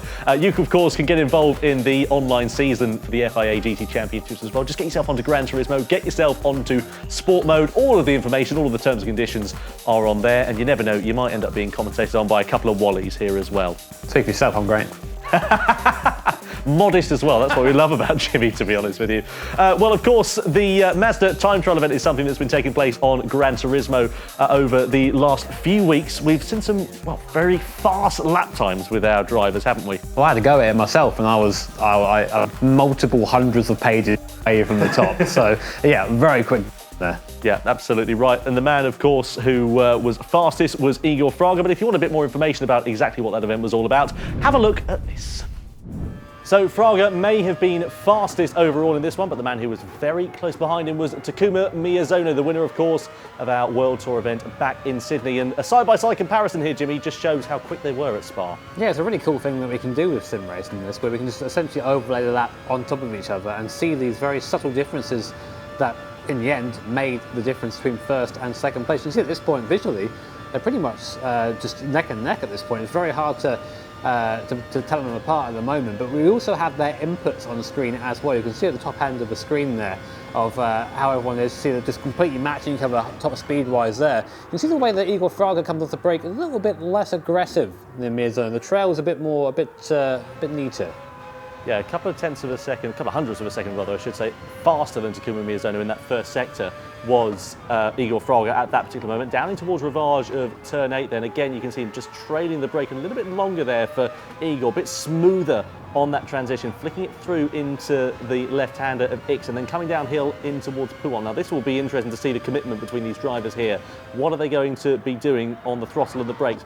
Big old lift there, a bit more brake on the input for that corner there for Miyazono. A bit more speed being carried on the exit, likewise for Igor as well. Yeah, Fraga was just a little bit earlier on the throttle through there. And this is the thing. These guys, top of their game. These are some of the fastest drivers in the world right now. And this is what it looks like. This is why when we say in terms of context, it's kind of hard to show you just how fast these guys are. And when they're this close on circuit, any small mistake, any little wiggle of the wheels, we just saw Miyazono, and you see at this point, just over a tenth, just under a tenth, I should say, behind Igor Fraga is Takuma Miyazono. Just having a small issue at the start of a straight like that just slows you down all the way up, and that's all it takes. That's what you said before, Jimmy, as well, as you carry that mistake all the way down to the next corner, don't you? So through Blanchimont then, ready to head into the bus stop chicane. Where do you pick your braking point at that one, you're probably asking? Well, you look to the reference points, the markers on the left-hand side of the screen. See a bit of an earlier turn in there, a little bit faster into the corner entry for Takuma Miyazono, out of the final corner, over the line. Very close lap times between Fraga and Miyazono. Fraga, of course, made his FIA Formula 3 debut this weekend, and we caught up with him on Saturday. So, Igor Fraga, I mean, 2 years ago, you were fighting for the Nations Cup World Championship. You became the inaugural Nations Cup World Champion. 2 years later, you're on the grid for your first FIA Formula 3 race. How does that feel? What emotions have been running through your mind? Yeah, we are coming so far. It definitely feels really good. And it's only gives me more motivation to keep pushing and try to go to achieve my goals, my dreams. So let's talk about your first race as well. I mean, you came from near the back of the grid, 14 positions you made up. Yes, firstly, to share the track as as a lot of talented drivers, it's kind of honor. And it's 30 cars on the grid. I started dead last because of a qualifying issue. But as I said, from qualifying, we really try to focus on what we could do on the race. Car-wise was quite good, and I could make some really good positions, especially on the start. And then after, little by little, recovering some places. Up until recently, you were still taking part in some of the Nations Cup events. I understand now, of course, that maybe things are a bit busier. But any plans to sort of pick that back up again and keep going? Because, of course, a lot of people looking out for you. You become a bit of a target, Igor. People see your name and go, right, I've got to go and beat that guy. So any plans to come back if you have the time? Yes, of course. Gran Turismo, of course, it has become more and more serious through my life. But the thing is, I enjoy a lot to play it. And, as you guys said, I have a great support from the community. So it's always really good to be part of. On the quarantine, I was there doing the online championships as well. So in my calculation, I still can be on the top 3 for this season. For the next season, it will be a bit more difficult. But, we will see. That's so typical. That's so typical, man. Like you're sitting there going, well, I can still be in it. I can still figure it out. In your absence, of course, I'm sure you've had a bit of time to sort of watch other people. For the EMEA region, usually, of course, we're used to seeing Mick be there at the top, but he's been kind of away doing his own thing as well at the moment. Who do you have your eye on? Who's been impressing you in that region? Baptiste is always being quick. He always do time trials and everything. He's been very quick. But on the recent, from this season, Valerio is being really quick. He's been able to win some races on the top 16. He's doing great also on the manufacturer series. And it seems that he is focusing and really trying hard to be there. So I think he can be a surprise.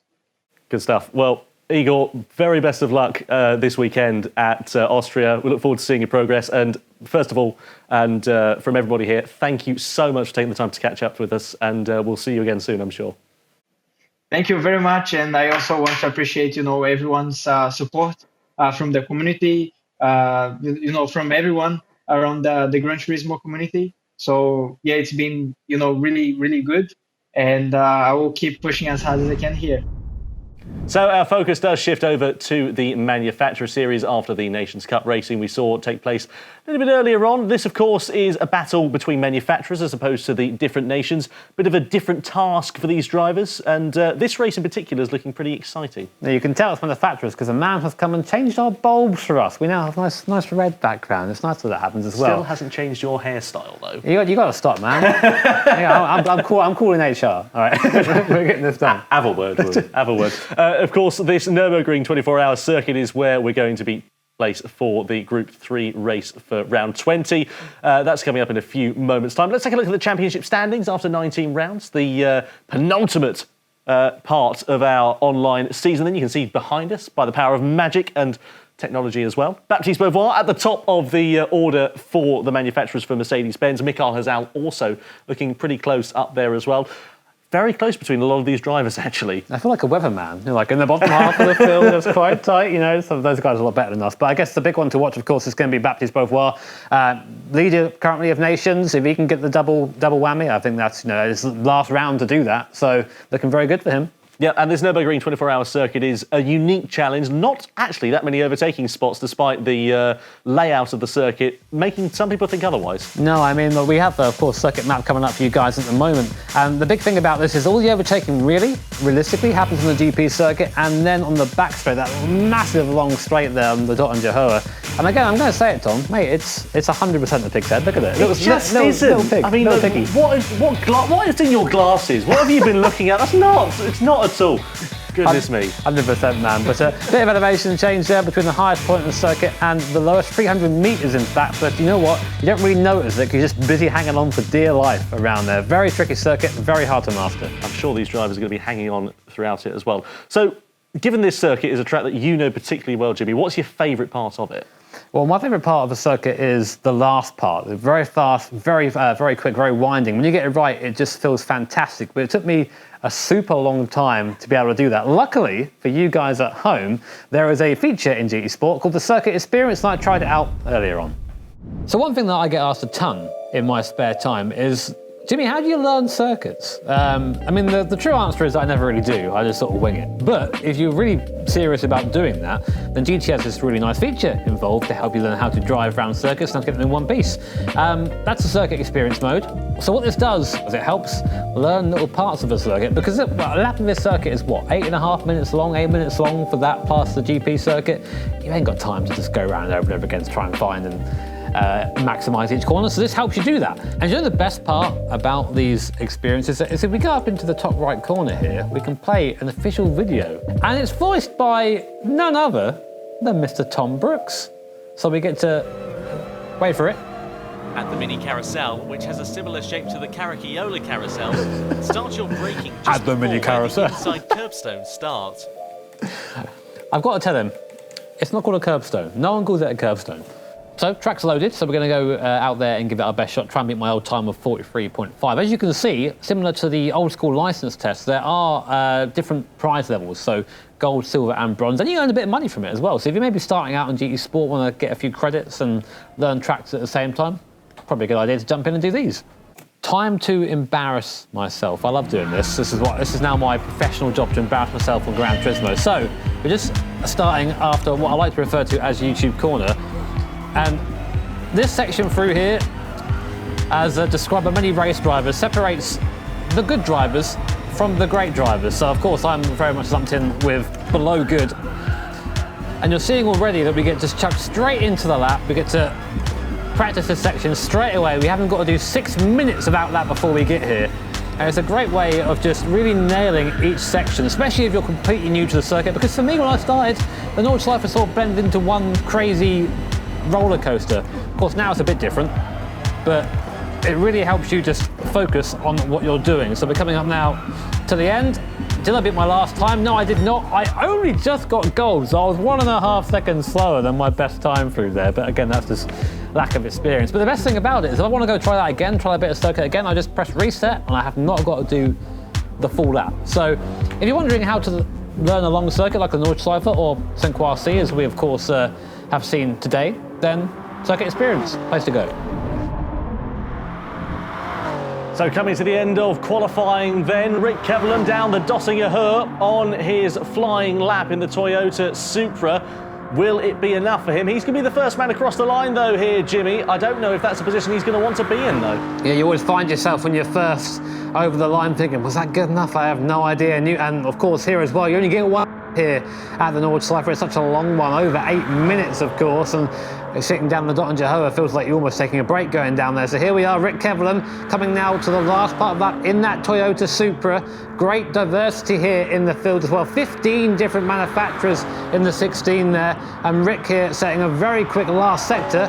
Let's see what sort of time it gives him. Yeah, purple final sector or penultimate sector for Rick Kevelan, ready to come over the timing line then. What is his banker lap time going to be, and crucially, what are the rest of the field going to be able to do? Over the line in 8:04.504 for the Dutchman then in the Toyota Supra, but Baptiste Beauvoir is not too far away. He was relatively quick, 3 purple sectors out of 5 in that lap. Is it going to be enough for the Mercedes driver to better the Dutchman's time? Over the line he comes. It is not. So he is just under a second slower than Rick Kevelan. Work definitely to do there for Baptiste Beauvoir.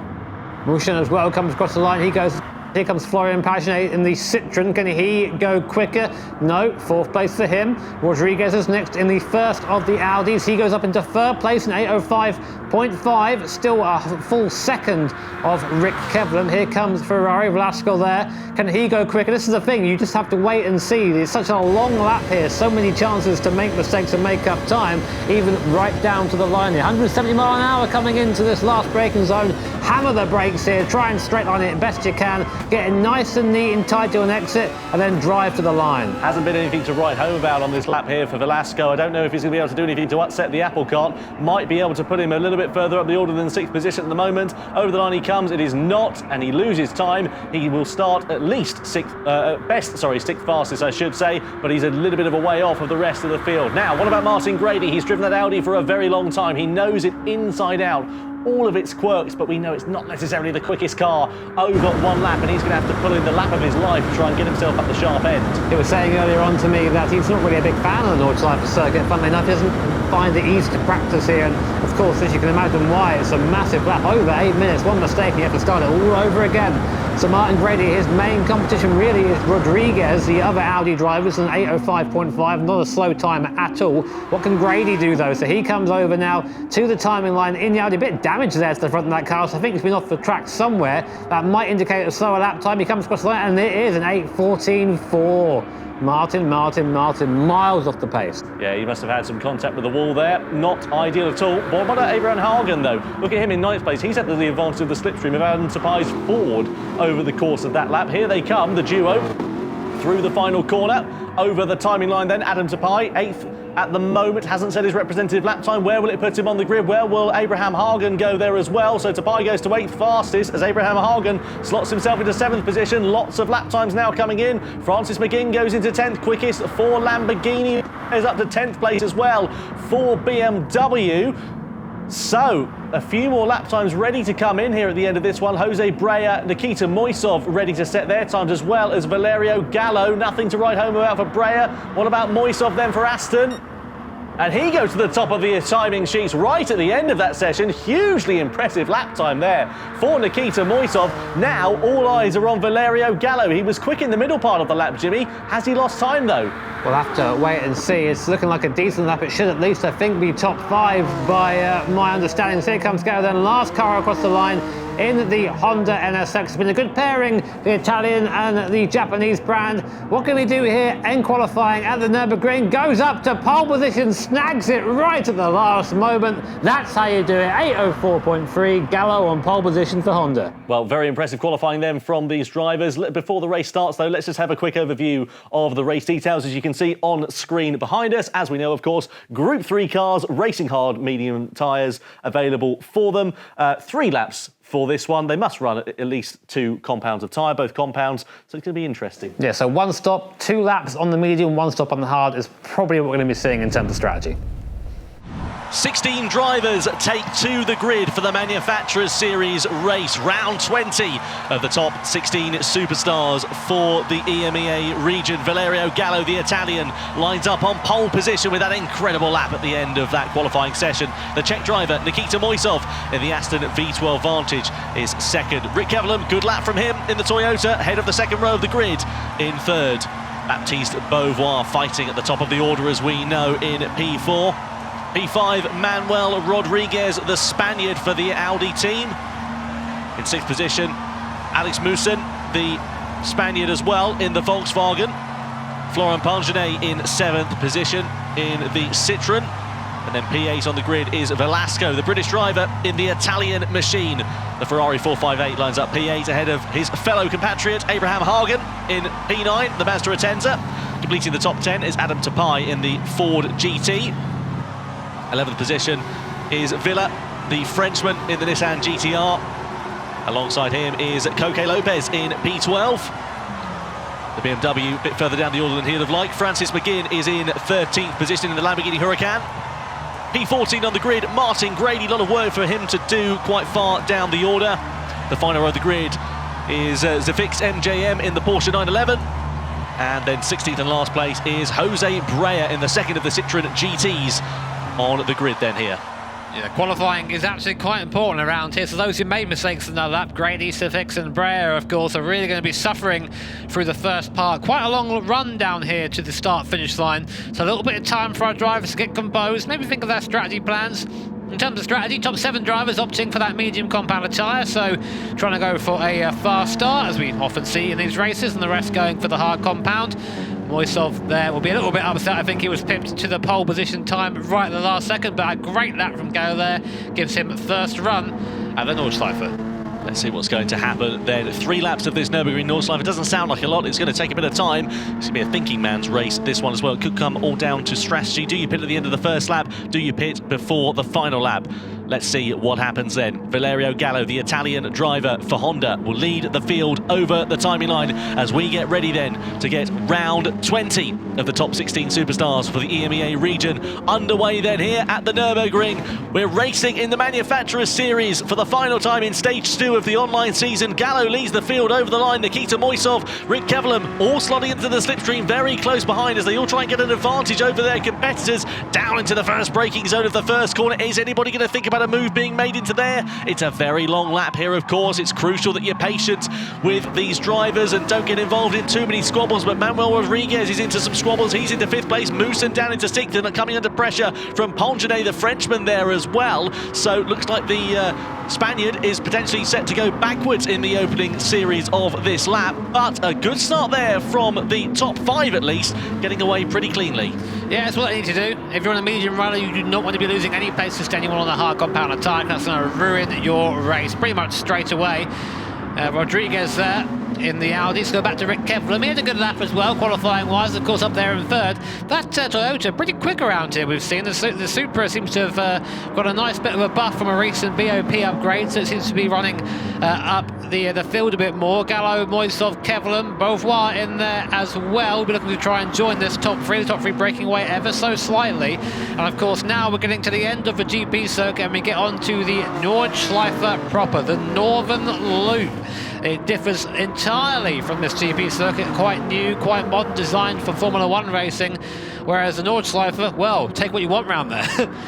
It's very much one of time over that circuit as well. So much a case of threading the eye of a needle. And let's see what these drivers are going to be able to do then. Riding on board here with Rick Kevelam, the inline 6 engine of that Toyota Supra popping and banging away as they flick it through into the left-hander, and now begins their first time around the green hell, around this Nordschleife part of the circuit. Looking at Valerio Gallo then, what's he going to be able to do here? Because of course he's going to come under a lot of pressure from Nikita Moisov, but Moisov is going to find it very tricky to find his way through. I'm excited to see how this is all going to play out between these drivers.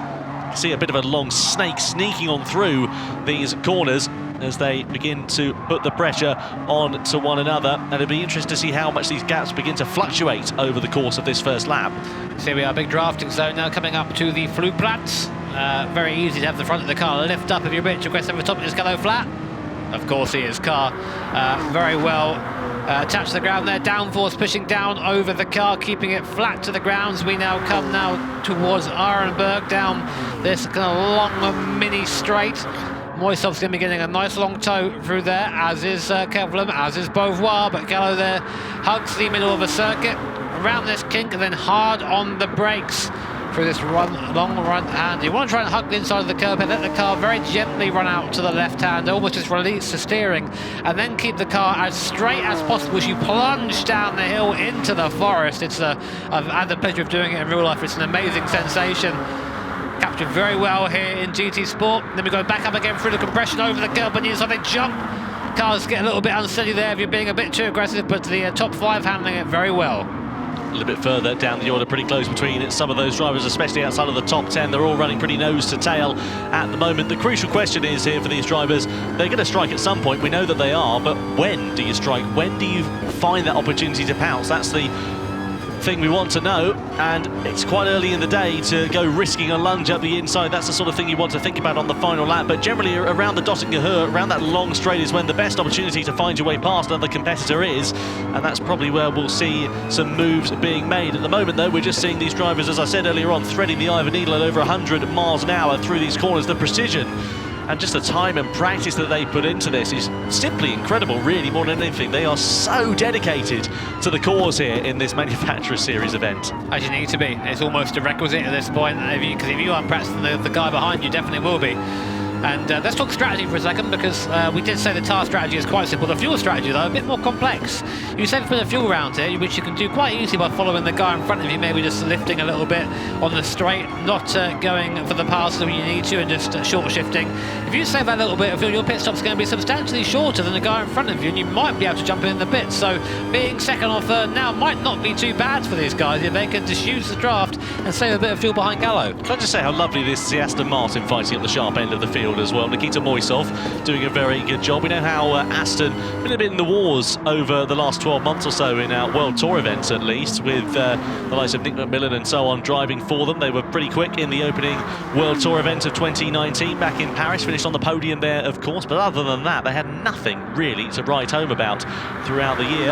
And Nikita Moisov doing a very good job, sitting inside second position, coming under pressure though from Rick Kevlin. Kevlin not finding his way through as things stand at the moment, ready to head into that carousel section for the first time. There is Moosen now beginning to fight back against Manuel Rodriguez, his compatriot, who, as we know, found his way past in the opening couple of corners on this one. And just to give you an idea of the variety, of course, in Gran Turismo as well, you can see Moosen there in 6th position in that convertible Volkswagen compared to the Audi R8 of Manuel Rodriguez. Two very different cars than you could ever imagine. Gallo there a bit wide also going through the carousel, gathers it up though pretty nicely, doesn't lose too much time, but that is the thing we love about it, variety in Gran Turismo and the opportunity to see different cars competing, some fictional, some non-fictional, and they are all running very, very close to one another, providing a great racing spectacle.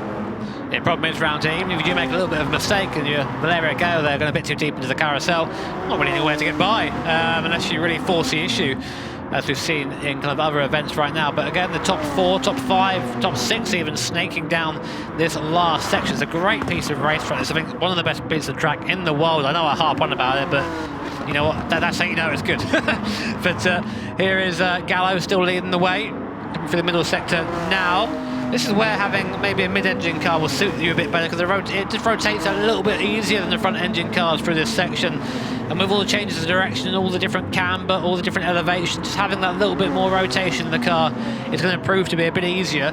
Moisov there, as a result, is dropping back a little bit, as is Kevlin, both front-engine cars behind him, as is Baptiste Beauvoir. Rodriguez still in the fight as well, Musen and Pagenet. So the top 7 guys, the top medium runners, they all seem to be quite close right now, all drafting each other. You expect the hard runners, of course, to come in at the end of this first lap. They'll go on to the medium tyres for the end of this race, the remaining 2 laps. Vice versa for the medium runners, they'll run the medium tyres for as long as they can, switch onto the hard tyres for the final lap in this one. Riding on board with Baptiste Beauvoir bumper cam, giving us an incredible idea of the speed, and we're coming up through the second carousel then, and we begin the climb as we go on to the Dottinger then for the first time, and this is where the slipstream will come into effect. This is where the lead could be set to change. Through the right-hander we go. Riding aboard here with Baptiste Beauvoir. He's got a great view of all of these drivers in front, and getting that good run onto the Dottinger is hugely important. Has he got the straight line speed underneath him with that Mercedes, of course, in front of him? Kevelam has got the advantage of the straight line speed and the slipstream of Nikita Moisov. The only man who's a bit of a sitting duck here is your race leader of Valerio Gallo, but good legs by the looks of things on that Honda NSX in the first part of the straight. Does Kevelam go to the inside? He pulls alongside Nikita Moisov. He's side by side with the Czech driver, so the Dutchman in the Toyota is looking to try and get ahead. Is he going to be able to do so? Keep an eye out as well here for Valerio Gallo. The lead is going to change here because Kevelam has gone straight through to the front then, so the slipstream and the legs on that Toyota very strong indeed. The Dutchman leads the way at the end of lap 1. I feel like he got a bump there from Moisov to Kevelam, which helped him get through past Gallo as well, so they're working together a bit there. But now Kevelam has the fresh circuit in front of him, no traffic at all, just bare racetrack. He'll be happy to see that. Now, what will Gallo do? Will Gallo now start maybe trying to save a bit of fuel himself as we come round here on to the next lap? You will have to take fuel to complete this race. It's nearly, apparently, according to this, about 40 litres. Of course, the fuel multiplier is on as well. If you had a car taking 40 litres around here in real life, you've got a big problem, I'll tell you that. But of course, with the multiplication, the fuel multiplication, it does come up as a larger number. Anyway, it's Gallo. Gallo still second place, having lost it on the straight to Kevelam. All he has to really do is to stay with Kevelam. He doesn't really have to fight at all, doesn't have to push. All he's got to do is stay there, use the draft, and do what we said earlier on, just maybe short shift a bit, lift a little bit into the corners, and just make sure he's not burning too much fuel, otherwise it's going to be at a big disadvantage having led the first lap. So then going through the left-hander, the Michael Schumacher S, of course that corner renamed back in 2007 after the German's then retirement from Formula 1. Going through the left-hander, this of course is part of the Grand Prix layout from this circuit, and well, these drivers doing a good job here so far of just lining close to one another. We've seen in other regions the gap getting a little bit more pronounced at this stage at the start of this second lap, but still pretty close between these drivers. Of course, a little bit further back in 8th position, Abraham Hagen, the British driver, has made his first pit stop, as have all the drivers behind. Everybody now on the medium compound of tyre. We'll be expecting the medium runners, all of the drivers up to 8th position to come in at the end of this lap, switch over to the hard tyres for their mandatory pit stop in this race. And now it's all about Valerio Gallo. What is the Italian driver going to be able to do? Caught up with him, of course, before the start of this race and got his thoughts on the top 16 superstars and what his thoughts are on the racing in Gran Turismo. And he's a driver who we hold in very high esteem for multiple reasons as well. Fighting, of course, for the championship in the Nations Cup, fighting at the sharp end of the field here in this Manufacturers Series event as well. And that's the thing, isn't it, with Gran Turismo, Jimmy, especially with these online championships, is you have to be so diverse in how you drive more than anything. So many different car combinations and circuit combinations these drivers have to compete with. They put in an incredible amount of practice, and I know I say it a lot, but their dedication is just spectacular. We think a lot of these guys did the Nations Cup race. They were driving a 80s F1 car not too long ago, and now they're into Group 3 cars, these GT3s, so entirely different to drive. Compared to that, you go from driving a ton of downforce, literally, or more, to these things which not quite as much downforce, a lot more modern, not quite as quick in a straight line, a bit easier to drive. You know, it can be difficult. Anyway, Rodriguez drifting the Audi there a little bit through the right-hander coming down the hill once more. So we're on lap 2 out of 3. Now everyone currently is on the medium compounder tyre, but the first 7 are yet to stop. So they'll be coming in at the end of this lap for that mandatory hard compounder tyre and a little bit of fuel as well. It'll be interesting to see how Velasco, who is the head of the runners who have stopped at the moment, where he'll slot in the rest of these guys, whether he would have made up any time or not. Passionate there has dropped off a little bit of the back of the pack. You just see him at the back of your picture there. But Rodriguez and Mushin as well. So the guys in front are starting to split up a little bit now. Variety of different drivetrains in this field as well. You look at Manuel Rodriguez there, he's got a mid-engined rear-wheel drive car. If you compare that to Nikita Moisov, front-engined rear-wheel drive car, how does that change the balance of these different machines, Jimmy? How do the drivers have to adapt their different styles to them? You just think the weight's in a different place. You know, traditionally a front-engine car like this Aston Martin or this AMG as well will understeer a little bit through the fast stuff as the weight's over the front axle. That's what front engine means, of course, is that it's over the front axle. Mid-engine means that it's in between the front and rear axle, and rear is behind the rear axle. But these mid-engine cars, because the weight's in a different place, it's behind the driver, it's a bit easier to rotate the cars when turning in. The front end's a bit lighter, so it'll move around a bit easier. That's pretty much the long and short of it. But even with setup, you can make the cars handle almost identically. But it used to be that the mid-engine cars used to really struggle with tyre wear, but I think that's been addressed somewhat in recent BOP updates. And which do you prefer? I always prefer front engine because it's a bit more predictable, especially for longer races. I mean, these guys, this is a sprint. I know it's a 3-lap race around here, but it's still very much a sprint race. I tend to do the enduros, so I'll go for something a bit more easier to predict. But they both have their different, strengths and weaknesses. Just having a closer look at Nikita Moisov's car here, very distinctive livery on that Aston Martin. You can see that he and his esports team have been busy. A lot of these drivers belonging to different esports teams, the likes of Baptiste Beauvoir races for Veloce. You can see Nikita Moisov there with his respective team, and very sideways there, clipping the grass on the outside. He's just pushing on the ragged edge here to try and keep with these guys. I'm interested to see, actually, because Nikita Moisov, he's one of the only drivers inside the top 5 who hasn't set a fastest sector at all in this race. If you look at Rick Kevelam, he's been consistently fast over the course of this lap. Last time around, Nikita Moisov on the first lap was quick, as was Baptiste Beauvoir in different sectors. But Nikita Moisov, as I said, in third position, hasn't actually set a fastest sector over the course of this one. So is he running a bit higher than he should be, thanks to other competitors? Has he got the pace to be fighting consistently the sharp end of this one going on to the final lap? Well, he's third place right now, and he's catching Gallo. I think he's there on merit, definitely. You know, he's definitely looking quicker. Faster sector is not everything, I tell you that. But Rick Kevelam, who has been setting those faster sectors, he is starting to make a little bit of a gap now to him and Gallo. And really, Gallo needs to bring that gap down a little bit if he wants to fight going on to the last lap. The gap's just eking out a bit too much. It might be what we were saying before, with those mid-engine cars just having a little bit worse time on the tyres in terms of wear, and this front engine car just being a little bit easier.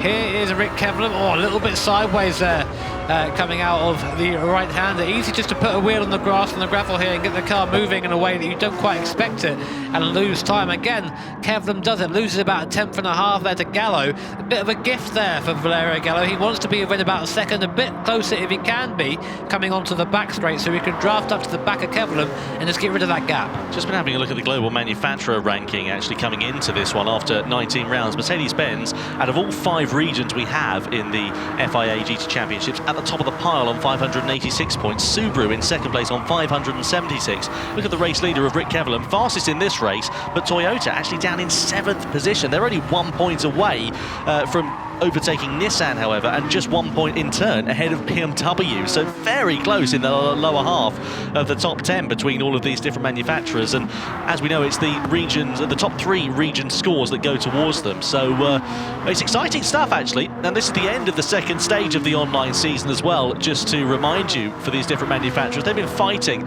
for a good few months now for these positions. So depending on where these drivers finish in this race, it could be pretty crucial for some of them. Well, I tell you what, of course, speaking of Subaru, no Mick Rizal this time round. I think he's taking a little bit of a break. We have to always kind of say, where is Mick? He's a very fast guy and a big part of his championship as well, but not here today.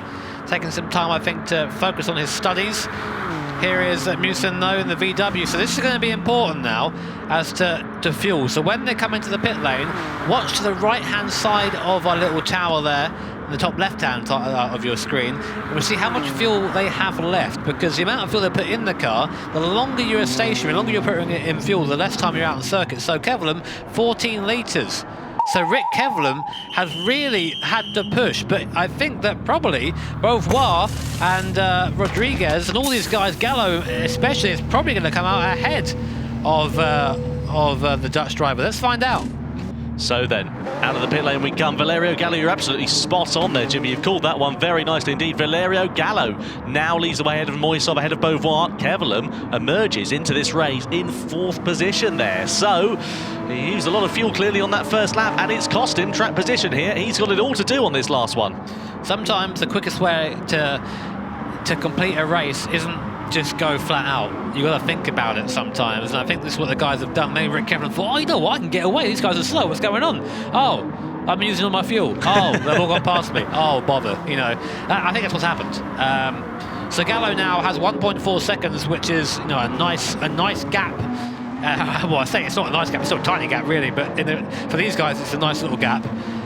Beauvoir, he's there again, isn't he? He's there in the top 3. It's always there and thereabouts, isn't he, Baptiste Beauvoir? We've always seen him fighting at the sharp end of the grid. He's really sort of turned a corner, if you'll pardon the expression, this year, and 3rd position for him in this race, and fighting consistently up the front of the field is very impressive. Other drivers who I'm actually quite impressed with in this race as well. Nice to see Manuel Rodriguez fighting inside the top 10. He's been a driver who we know can be quick. We've seen him in World Tour events in years gone by, and months gone by as well, but he hasn't been consistently at the sharp end of the field, finishing in 7th position in this one as the lead Audi would be a very welcome result there. Martin Grady, meanwhile, has made 2 pit stops in this race. I'm not quite sure what that's all about, the other Audi driver, down in 16th position, so things haven't gone his way here so far, clearly for Martin Grady. Very challenging qualifying, and even more difficult time here in the race. Yeah, Martin's not having a good time. I don't think he particularly likes the circuit, frankly. No, obviously he's wrong. It's a track that it'd be quite annoying to get up to pace to, especially if you make a mistake when practicing. So this is a great view here, giving you a sense of speed through here. You can hear the backfires of the car to go through this great fast-flowing first sector of the Nordschleife, really using all the curves there. And now coming down to the run up to the Flugplatz. There's Moisov in front in that Aston Martin. Got Baptiste Beauvoir behind, V12 versus V8 as we now come up towards the Flugplatz. Quite equal in a straight line. Baptiste getting a little bit of a run now over the Flugplatz. Shut the car into the right hand. You've got to be 100% committed through there. Moisov even touching a little bit of grass on exit. And now we go down to Arenberg, and Baptiste Beauvoir has the run. Did you see that little wiggle he had going through into Flagputs then? So Beauvoir has got the run. Is he going to hold it around the outside? Surely not through there. That is brave, and that is brilliant from Baptiste Beauvoir through into 2nd position. Nikita Moisov, well, he'd have been checking his mirrors left, he'd have been checking it right, and unfortunately for the Czech driver, Baptiste Beauvoir has now checked out into 2nd position. So the Mercedes is through. Look who it is again. Gallo versus Beauvoir again. It's a story, you can't write it, can you? Honestly, if you kept saying this over, you think, oh no, it's never going to happen like that, but it just does. It just does. These two, they're inseparable on track. Their pace and their consistency has been unrivaled. And a final lap showdown between Valerio Gallo and Baptiste Beauvoir. Well, thank you very much indeed. Give me 2 front row seats. Well, we got them, haven't we? Thankfully we do. We're the only guys to have them at the moment, it seems. So now, is Moisov quicker? This is the thing, because let's be fair to Moisov, he was passing the draft. Not much you can really do about that unless you start blocking. He's not slow though. You see, he's still hanging on to the rear spoiler of Baptiste Beauvoir. Neither of them are catching Valerio Gallo in front. The thing is with Gallo now, he can just turn up the wick and go as fast as he wants essentially. He doesn't have to worry about fuel anymore. He's fueled to the end. All he's got to worry about is keeping the pace, you know, semi-decent, and keep that gap to Beauvoir behind. So interestingly now, oh wow, Moisov very late on the brakes there. I think just a little touch on the back of the AMG, and that's the tightest corner on the circuit. That's so easy to do that down there, especially as the load you're putting into the front tyres, given that it's downhill as well. I was going to say, we're starting to see now the medium runners get onto the back of the hard runners, so we might see a little bit of action a bit further down the field, but meanwhile, Beauvoir and Moisov still going at it.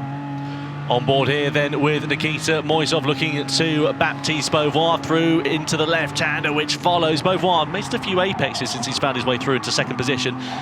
Maybe looking a little bit more scraggy than Moisov. Maybe That's he prefers... not a word, Tom. Maybe it is a word. If it's not, I'm putting it in the dictionary. I'm going to call up Oxford or whoever makes dictionaries and get it popped in there. Anyway, riding on board here with the Czech driver through the left-hander, over the hill, into the next left, which follows, and Beauvoir coming under more pressure. So maybe Moisov just prefers following a driver as opposed to the driver that is being followed. It's a common thing, that, having a carrot dangled in front of you as opposed to being the carrot yourself. And through into the climb we go once more. And as you said, Jimmy, these drivers now beginning to come on to the back of the hard runners, beginning to come under pressure from the medium compound runners. This is the thing now. It's these guys. This is the battle for the top 3. Moisov behind Beauvoir. Beauvoir 2.3 seconds behind Gallo. The gap is kind of stable at that point at the moment. Can Baptiste Beauvoir get rid of that gap. It's all going to come down to this last sector, as it always does here at the Nordschleife. Just how quick can they navigate it? Realistically, Beauvoir needs to be within a second, a bit closer. Let's say 8/10, I think, to have a chance of getting onto the back of Gallo in the NSX. The NSX, I think, not really the quickest car in a straight line. From what I've seen and from what I've heard. So if they can get close, they might be able to do something in the draft. Here is Moisov still watching that Aston Martin dart around these corners. In the background, Rick Kevelan, he's still there, 1.8 seconds down the road though, so slightly out the draft. Great scenes here. I always love watching any car navigate the Nordschleife. It's one of those things as a race fan that you should all enjoy. And here comes the train. Here it is. Rodriguez is trying his best to keep Velasco behind. All the medium runners are there. They are struggling for grip now, Tom. Yano truly called. He wants his train back because Manuel Rodriguez is leading the way and he's trying as hard as he can, but these medium runners are so close behind them. Here you can see Velasco in 8th position. Good to see him in that Ferrari fighting at the sharper end of the field. Quincy Velasco, the British driver. Just in the background there, his fellow Briton, Abraham Hagen. Melvin in the Mazda in P9. Coque Lopez also in P10. And this is getting very exciting indeed. You guarantee down the Dottinger this is all going to kick off between them. So you need to keep a little bit of a closer eye on that battle for second position between Baptiste Beauvoir and Nikita Moisov going on to that Dottinger. But we need to keep one eye on this one as well, Manuel Rodriguez. If we could get a split screen, that'd be even better. But sadly, I don't think that's possible. But it's so close between them. Not going to know where to look coming onto this one. Yeah, Moisov is going to be right up behind Beauvoir now. And they're all coming on to the back straight. Rodriguez is doing his best to keep people behind. But of course, it's going to be a battle racing to the line. I'd like to have a look and see what's happened between second and third place, because that's of course head of the field right now. There it is, Moisov in the slipstream of Beauvoir in the Aston Martin. Can he pull the gap? Here we are on board then.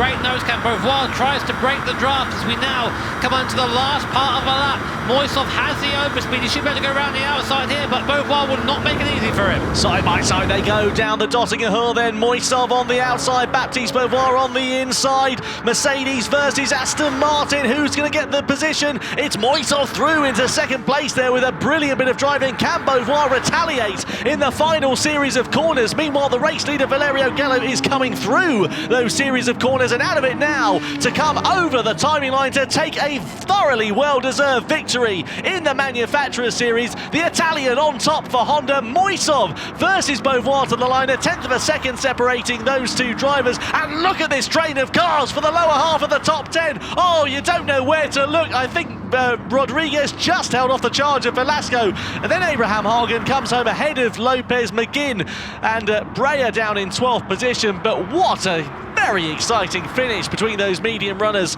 Well, they clearly had the pace over the harder compounds, but none of them were able to get ahead of Rodriguez. So a spirited defence from the Spaniard allowed him to hold on to 7th position. I think spirited is one word. I think there'll be a bit of a word between Velasco and Rodriguez after that. There was a little bit of bump in there, but of course doesn't take away from this man, Valerio Gallo. Played strategy perfectly. We said fuel would be important around here. He knew that. He saved the fuel on the first lap, made sure that he had a short stop in the pits, and that allowed him to jump Kevelan and pretty much everybody else. Pole and a win and a clean race. There you go. You can't ask more than that, can you? Fastest lap in that one, by the way. Coque Lopez down in 10th position on the final lap with that medium compound of tyre. So he clearly had a very, very good run there for him. Well, what a very impressive result for all of our drivers in the EMEA region for the Manufacturers Series. Well, I think we've just about gotten our breath back from that Manufacturer Series race. Really exciting towards the end there. Huge congratulations to Valerio Gallo. 4th position he was after 19 rounds going into that one for Honda. He's done a great job all year, really. Just played that one to perfection. You know, he knew that the cars needed to be easy on fuel. He did that. And of course, the person who pretty much had the opposite race was Rick Kevelan. Big old Tusu Junior moment, that was. He basically just tried to gap the field, drank all the fuel, and then went to the pit stop and, oh no, I've got to put more in. Oh no. Yeah, looked really impressive, didn't it? And then it all went south very quickly, sadly, for Rick Kevelan. And let's talk about that battle in the lower half of the top 10. 5 drivers separated by what, 1.5 seconds? I mean, around the Nordschleife, what's that, over 30 miles that lap, isn't it? I mean, that's really impressive. Yeah, that's sort of like the visual equivalent of like a Black Friday sale. Everyone trying to get through, trying to get to the end of the line there. But it got a bit rough, again, like a Black Friday sale, actually. It got a bit rough towards the end. There's some choice words in the lobby I saw afterwards, but you know what? It's racing. People are very passionate about it, and I'm sure that will be sorted out. So, 2 brilliant races in the Nations Cup and the Manufacturers Series. Driver of the day. Driver of the day. Oh no. Moisov. There you go. Done. Goodness me. Well, we've got plenty of action to come here for you in the FIA Gran Turismo Championship. Stage 3 is about to get underway. Round 20 was the end of Stage 2. Stage 3, as you can see behind us on your screen, plenty of tracks and car combinations to excite you. Group 3 and Group 4 cars in the Manufacturers Series. You can see on there Kyoto Driving Park, Sardinia, Suzuka, Nürburgring, Brands Hatch. Any favourites on there, JB? I'm looking forward to seeing the Tokyo Expressway one, because that's a really tight street circuit and there isn't runoff, it's just barriers. So, if we have what we had at the end of this Nürburgring race there, bumper cars. I'm thinking back to World Final Monaco last year in Group 3 cars at the same circuit. Goodness me. Well, it has been a brilliant time here at the studio, and great to be in vision, not talking heads this time. I know, it's been awesome, and I hope you guys have enjoyed it too. I know, of course, it's been a very tricky time for all of us here, but we're finally going back to some level of normality. A bit of distance, that's just because Brooks doesn't smell very nice. Thank you very much, I really appreciate that. Nice glowing character reference. Anyway, thank you very much for joining us for round 20 of the top 16 superstars for the FIA Gran Turismo Championships. We'll be back for round 24 on the 19th of July. From Jimmy Broadbent and from myself, Tom Brooks, thank you very much for joining us. We'll see you there.